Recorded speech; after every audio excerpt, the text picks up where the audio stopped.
కాశ్యపాన్వయ సంజాతం శరణ్యార్యపదాశ్రితం వైరాగ్యజలధిం వందే రంగరామానుజం మునిం. అందరికీ దాసోహం. మన ఆచార్యులు శ్రీ శ్రీ శ్రీ త్రిదండి శ్రీ రంగరామానుజ స్వామి వారు రచించిన గ్రంథాలని మనం చదువుకుంటున్నాం. అందులో శ్రీకృష్ణార్జున సంవాదం భగవద్గీతని ప్రశ్నోత్తరాల రూపంగా మనం తెలుసుకుంటున్నాం. ఈ క్రమంలో మనం 11 అధ్యాయాలు పూర్తి చేసుకున్నాం. 12వ అధ్యాయాన్ని ఈరోజు ప్రారంభించుకోవాలి. 4192 ప్రశ్నలు పూర్తయి 4193వ ప్రశ్నని ఈరోజు చదువుకుందాం. శ్రీకృష్ణుడు అర్జునుడికి దర్శింపచేసిన విశ్వరూపము పరంపదంలో ఉండేలాంటిదంటారా అని శిష్యుడు అడగగా గురువుగారు సమాధానం చెప్తున్నారు. అబ్బే కాదే, ఈ విషయం ఒక మారు చెప్పాను, నీకు గుర్తులేదేమో.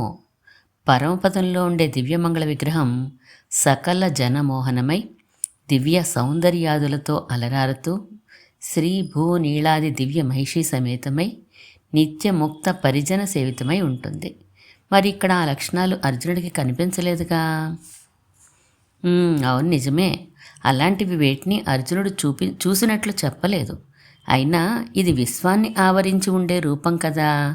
నేను ఆ ప్రశ్న అడగడమే పొరపాటు చేశాను. విశ్వాన్ని ఆవరించి ఉండే రూపం అనే కంటే విశ్వమంతటా వ్యాపించి ఉండే రూపం అంటే బాగుంటుంది. విరాట్ రూపం అన్నమాట.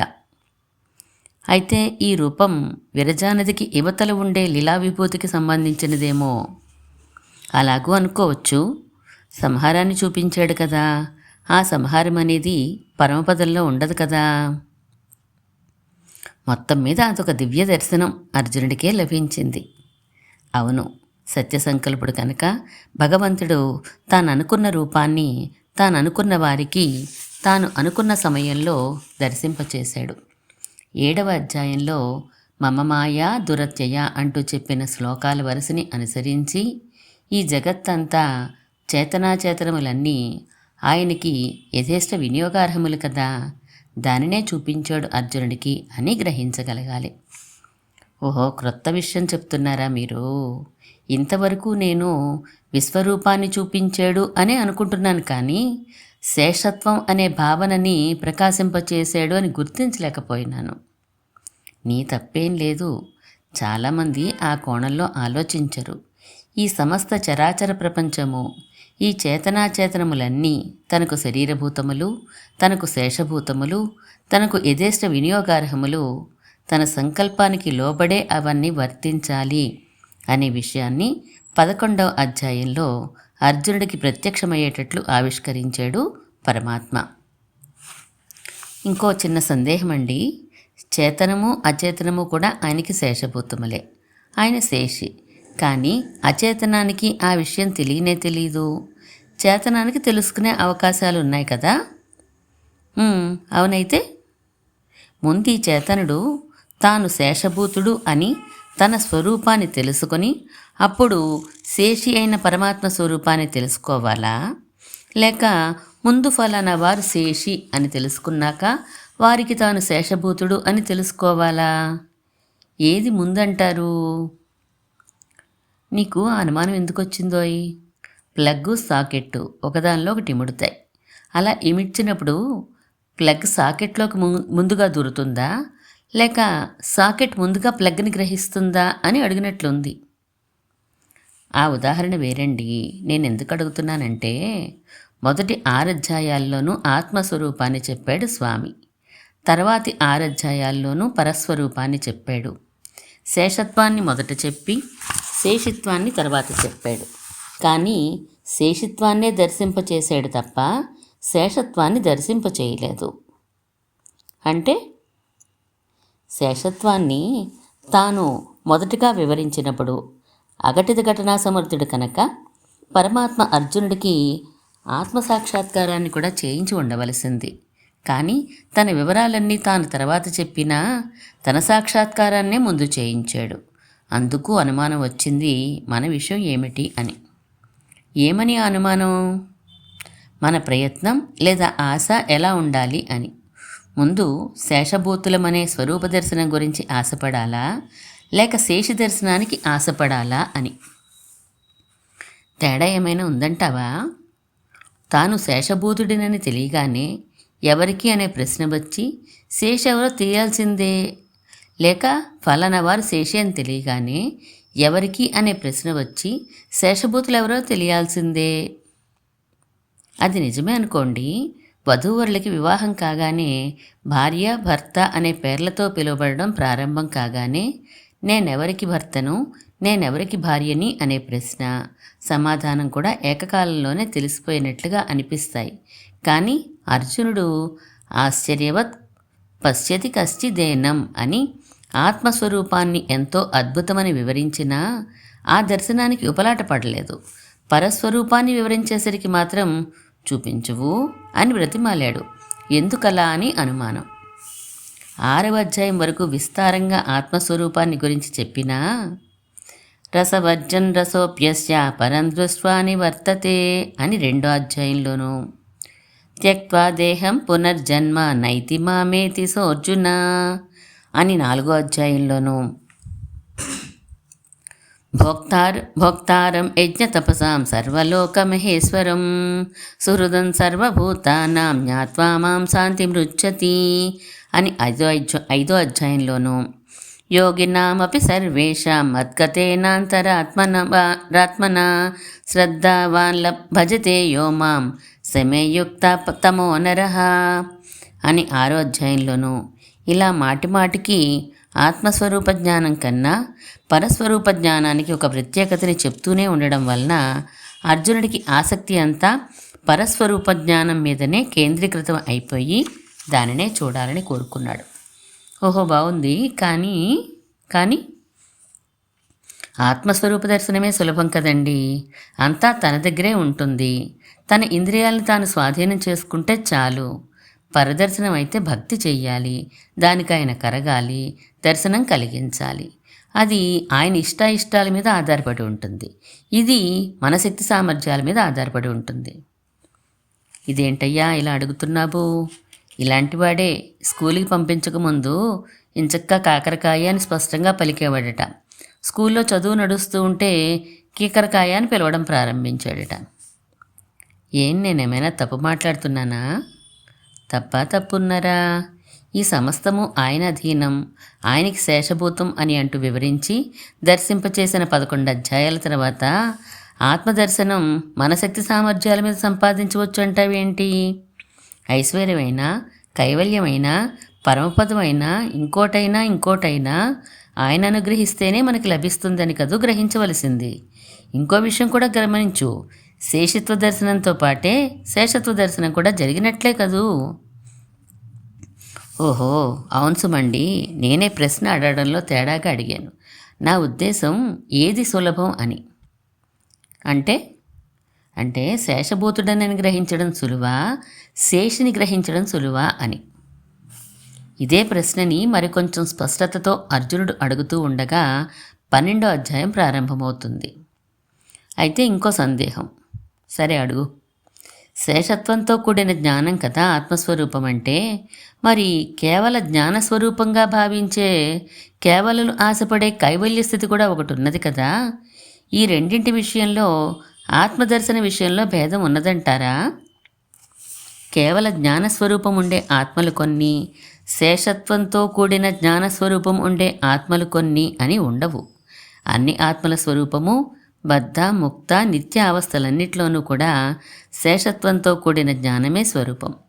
కేవల జ్ఞానస్వరూపం అని భావించే వారిది పొరపాటు, అంతే. 8వ అధ్యాయాన్ని మరోసారి గుర్తు తెచ్చుకో, నీకు స్పష్టత వస్తుంది.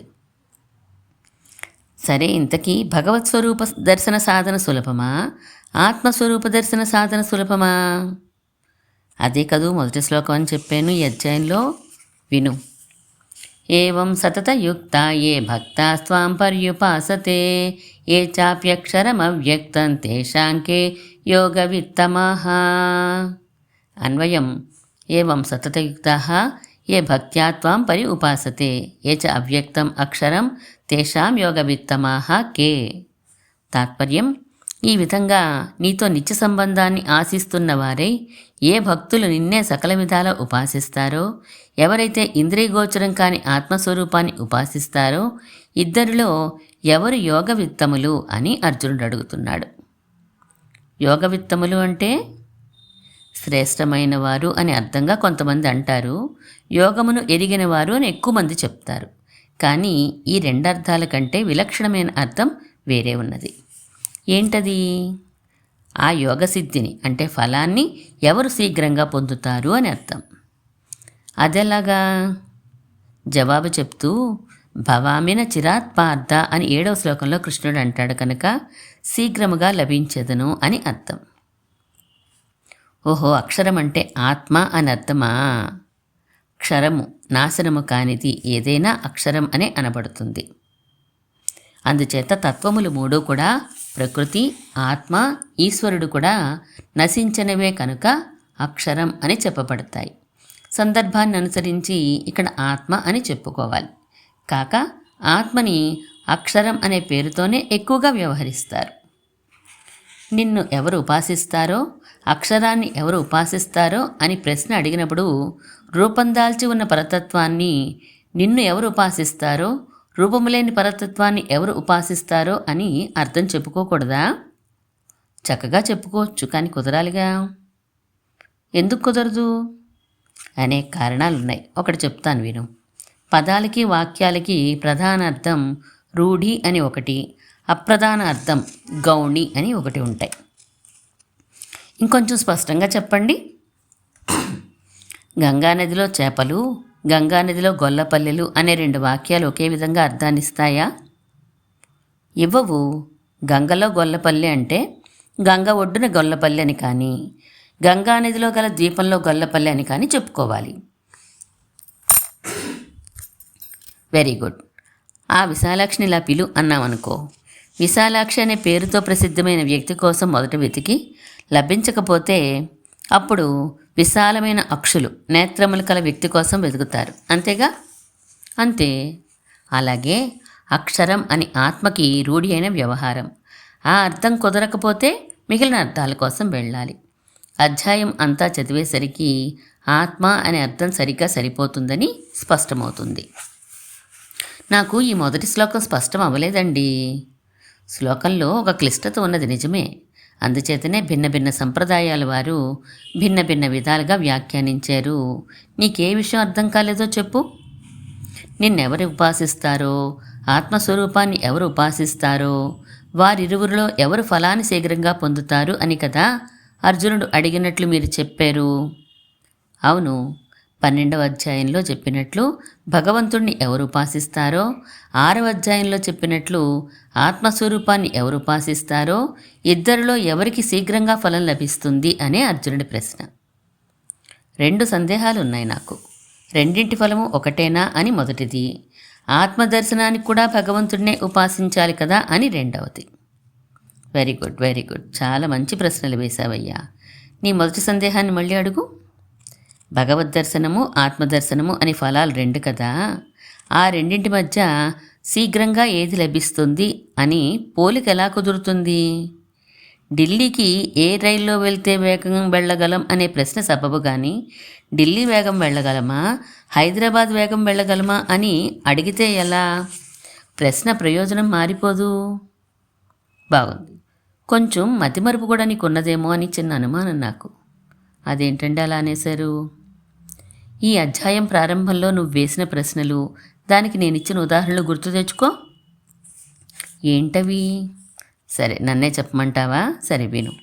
శేషత్వాన్ని ముందు తెలుసుకోవాలా, శేషత్వాన్ని ముందు తెలుసుకోవాలా అని నువ్వు అడిగితే నేను ప్లగ్గు, సాకెట్టు ఉదాహరణ చెప్పి ముందు ఏది దేనిలో దూరాలి అని అడిగాను. గుర్తొచ్చిందా? అవును. అయితే శేషత్వం తెలియగానే శేషి తెలియవలసిందే, శేషి తెలియగానే శేషత్వం తెలియవలసిందే. అంటే ఏ ఒకటి తెలిసినా రెండోది తెలిసి తీరవలసింది అయినప్పుడు ఫలం భిన్నం ఎందుకయింది? దానికైనా దీనికైనా ఫలం ఒకటే కదూ.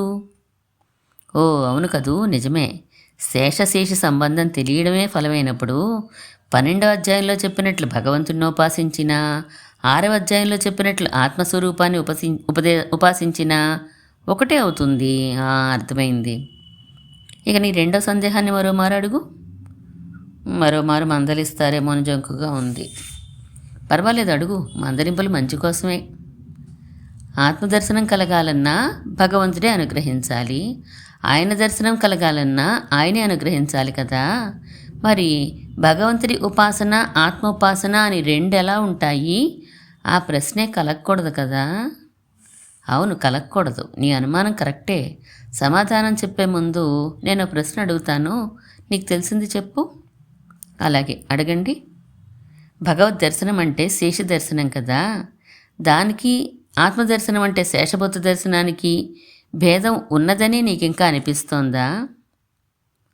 లేదని మీరు చెప్పారు కదా. శేష దర్శనం అంటేనే శేషభూత దర్శనం కూడా అవుతుందని. నేను చెప్పాను సరే, నీకు స్పష్టత వచ్చిందా? నిజంగా చెప్పు. ఏదో ఎక్కడో కొరత ఉందండి, అదేంటో తెలియడం లేదు. భగవద్ దర్శనం అంటే ఏంటని నీ ఉద్దేశం? 11వ అధ్యాయంలో అర్జునుడు దర్శించింది లేదా పరంపదంలో వేయించేసి ఉండే దివ్యమంగళ విగ్రహం. మరి నేను మాట చెప్పేనే 11వ అధ్యాయంలో కలిగే దర్శనం అంటే శేష దర్శనమే అని. అవును, ఈ సమస్తము ఆయన అధీనంలో ఉండడమే కదా అది. సరే, ఆత్మదర్శనం అంటే ఆత్మకి రూపం ఉండదు కనుక ఆత్మ స్వభావాన్ని, శేషత్వాన్ని ఎరిగి ఉండడమే ఆత్మదర్శనం అని అర్థం. నా రెండు ప్రశ్నలకి నీ రెండు సమాధానాలు సరిగ్గా సరిపోయాయి, కానీ ఈ రెండింటిని కలుపుకోవడం నీకు తెలియడం లేదు. అంటే భగవంతుడికి దివ్య ఆత్మస్వరూపం, దివ్య మంగళ విగ్రహం అని రెండుంటాయి. జీవాత్మకి ఆత్మస్వరూపం, అది ధరించిన శరీరం రెండుంటాయి. అయితే భగవంతుడి దివ్యమంగళ విగ్రహం ఆయన స్వేచ్ఛ చేత ధరించేది.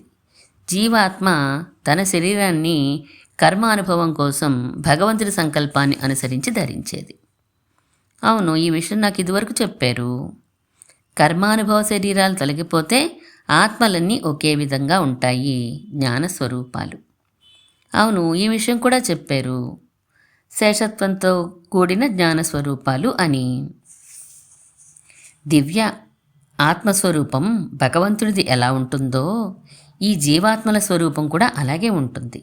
కాకపోతే అది శేషిత్వంతో కూడిన జ్ఞానస్వరూపం, ఇవి శేషత్వంతో కూడిన జ్ఞానస్వరూపాలు. ఓహోహో, ఇప్పుడు అంతా స్పష్టమైపోయింది. ఏంటి స్పష్టమైంది?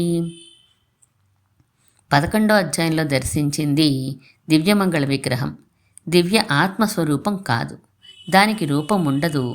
12వ అధ్యాయంలో చెప్తున్నది ఆ దివ్యాత్మస్వరూప విషయాన్నే. బాగా అర్థమైంది నీకు. ఈ జీవుడు కర్మల చేత తాను ధరించే శరీరాలు తొలగిపోగానే ఏ విధమైన జ్ఞానస్వరూపంతో ఉంటాడో ఆ పరమాత్మ దివ్యాత్మ స్వరూపం కూడా అదే విధంగా ఉంటుంది, శేషి భేదం తప్ప. అందుచేత ఇవి తెలిస్తే అది తెలిసినట్లే, అది తెలిస్తే ఇవి తెలిసినట్లే. ప్రకృతి వియుక్త ఆత్మస్వరూపము, పరమాత్మ స్వరూపము ఒక్కలాగే ఉంటాయి కనుక. చాలా స్పష్టత వచ్చింది నాకు ఇప్పుడు. భగవంతుడి దివ్యమంగళ విగ్రహాన్నే భగవంతుడు అనే భావనతో ఉండడం అందువలన కాబోలు ఈ కన్ఫ్యూజన్ వచ్చింది. జీవ శరీరాలు జీవస్వరూపం కావని ఎరిగినప్పటికీ ఫలాని జీవుడు అనగానే ఏదో ఒక శరీర రూపం కళ్ళలో మెదలడం తప్పనిసరి అవుతోంది. భగవత్ స్వరూపము, దివ్యమంగళ విగ్రహం రెండు ఎల్లప్పుడూ ఉండేవే అయినా భగవంతుడు అనగానే దివ్యమంగళ విగ్రహమే స్మరణకి వస్తోంది తప్ప ఆయన దివ్య ఆత్మస్వరూపం తోచడం లేదు. జీవశరీరాలు ప్రాకృతాలు, నశించిపోతాయి, మారుతూ ఉంటాయి. జీవస్వరూపం, పరస్వరూపం, ఆయన దివ్యమంగళ విగ్రహం, ఈ మూడు మాత్రం నశించవు, మారవు. 12వ అధ్యాయంలో జీవస్వరూప, పరస్వరూప ఉపాసనల్ని పోలుస్తున్నారంతే. అవును, ఇప్పుడు అర్థమవుతోంది. 6వ అధ్యాయంలో కూడా తన ఆత్మస్వరూపాన్ని తెలుసుకోవడం, తనలాంటి శరీరాల్లో ఉన్న స్వరూపాలన్నింటినీ తన వంటి స్వరూపాలే అని తెలుసుకోవడం, అవి కూడా భగవంతుడి స్వరూపం వంటివే అని తెలుసుకోవడం అని వివరించారు. ఇప్పుడు మళ్ళీ నీ రెండో సందేహాన్ని అడుగు. ఐశ్వర్యాన్నైనా, కైవల్యాన్నైనా, భగవత్ సన్నిధినైనా భగవంతుడిని ఉపాసించడం వల్లనే కదా పొందగలం. అయినప్పుడు భగవంతుణ్ణి ఉపాసిస్తే వేగం పొందుతారా, లేక అక్షరాన్ని అంటే ఆత్మస్వరూపాన్ని ఉపాసిస్తే వేగం పొందుతారా అనే ప్రశ్నే రాదు కదా అని నా సందేహం.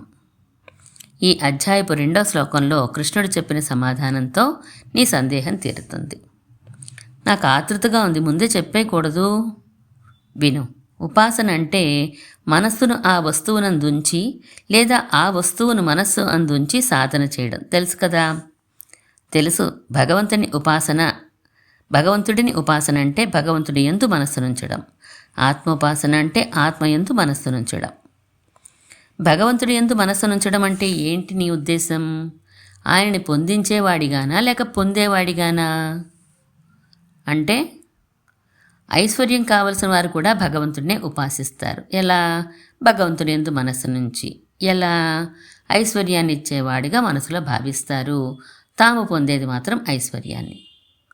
అవును, భగవంతుడినే పొందాలనుకున్న వారు ఎలా ఉపాసించాలైతే అని గురువుగారు అడిగారు. ఓ, అర్థమైంది. భగవంతుడిని పొందించేవాడుగా కాకుండా ఐశ్వర్య స్థానంలో ఉంచి పొందే వస్తువుగా భావించాలన్నమాట. అవును, ఆత్మస్వరూపాన్ని ఉపాసించేవారు భగవంతుణ్ణి పొందించేవాడుగాను ఆత్మస్వరూపం పొందబడేదిగాను మనసులో ధ్యానిస్తారు. ఓహో, భగవంతుని దివ్యాత్మ స్వరూపము జీవాత్మ స్వరూపం ఒక్కలాగే ఉంటాయి. ఒకదానిని చూస్తే ఇంకోటి తెలిసినట్లే. కాకపోతే శేషశేషి భేదం ఉందంతే. అందుచేత భగవంతుణ్ణి పొందించేవాడిగా ఉపాసిస్తే వేగంగా ఫలం లభిస్తుందా, లేక పొందబడేవాడిగా ఉపాసిస్తే వేగంగా ఫలం లభిస్తుందా అని ప్రశ్నించాడన్నమాట అర్జునుడు. అమ్మయ్య, అర్థమైందా?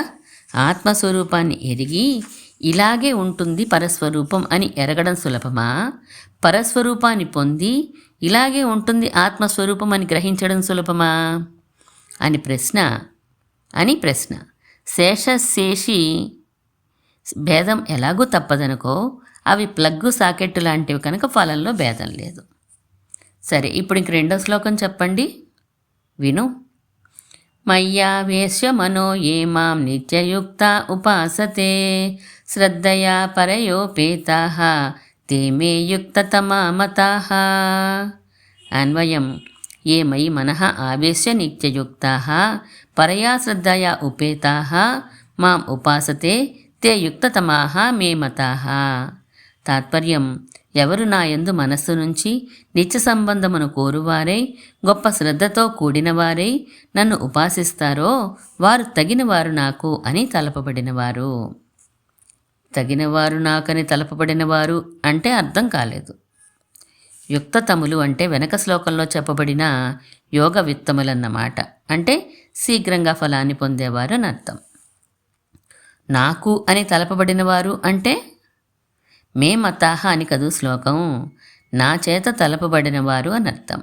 చివరికి తాత్పర్యం ఏమంటే, నా యందు మనస్సు నుంచి ఎవరు ఉపాసిస్తారో వారికే శీఘ్రంగా ఫలం లభిస్తుందని నా ఉద్దేశం అని. ఆయన యందు మనస్సు ఉంచడం మామూలే కదా దేనికైనా.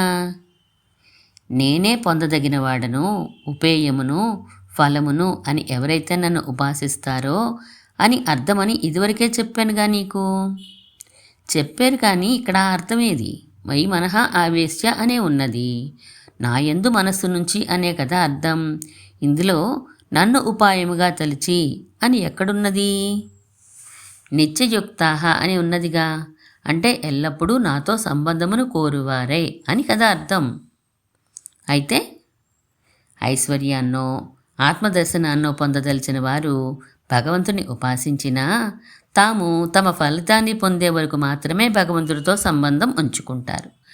తర్వాత తమ ఫలాన్ని తాము అనుభవించడంలో మునిగిపోతారు. భగవంతుడిని పొందదలిచిన వాడికి ఉపాసన సమయంలోనూ, అది అయిపోయి ఫలం లభించిన తర్వాత సమయంలోనూ కూడా భగవత్ సంబంధం కొనసాగుతూనే ఉంటుంది, ఎల్లప్పటికీ ఉంటుంది. దానినే నిత్యయుక్తాః అని అన్నారు. మొదటి శ్లోకంలో ఉన్న సతతయుక్తాః అని అన్నా కూడా ఇదే అర్థమా? ఇదేను. అక్కడ కూడా ఇలాగే చెప్పుకోవాలి, కానీ వివరణ పూర్తి అవ్వలేదు కనుక అప్పుడు చెప్పుకోలేదు. ఇప్పుడు స్పష్టంగా చెప్పుకుంటున్నాం అంతే. అయితే ఆత్మస్వరూపాన్ని కోరుకుని భగవద్ ఉపాసన చేసినవాడు మరి ఆయనను పొందడా? 3-4 శ్లోకాల్లో దాన్ని వివరిస్తున్నారు చూడు. 2 శ్లోకాలు కలిపే చెప్పుకోవాలి అని చెప్పారు గురువుగారు. ఆ 2 శ్లోకాల్ని మనం రేపు చదువుకుందాం. శ్రీమన్మహాభూతపురే శ్రీమత్కేశవ యజ్వర కాంతిమత్యాం ప్రసూతాయ యతిరాజాయ మంగళం.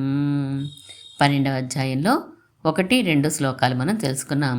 4257 ప్రశ్నలు మనం పూర్తి చేసుకున్నాం. మిగిలిన తర్వాత తెలుసుకుందాం.